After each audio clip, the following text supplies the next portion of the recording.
rằng trái tim anh đã ghi tên em mất rồi. Trái tim này anh đây đã là khắc tên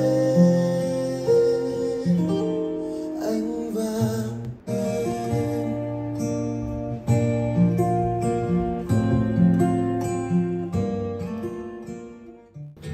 Như anh đang say, hình như anh không vui, kể cho em nghe đi, vì sao anh buồn thế? Nếu muốn khóc ôm trên vai em này, đừng cứ mãi ôm lấy nỗi đau như vậy.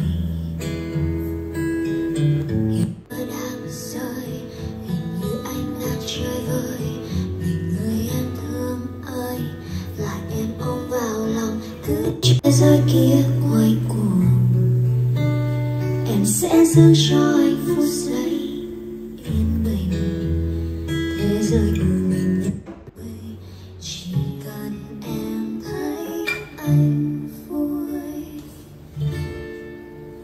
Không sao mà thấy rồi anh ơi, buồn cứ khóc bao lâu nay anh đã có mạnh mẽ rồi.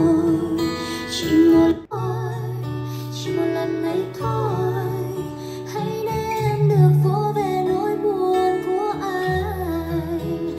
Gần anh đã từng bên em khi em khóc, giờ là lúc em bên anh khi anh cần.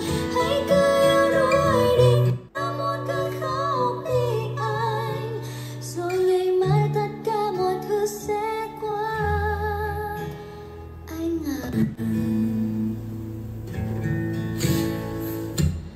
có lúc quanh em cuộc đời chỉ toàn nằm nghe trái vai.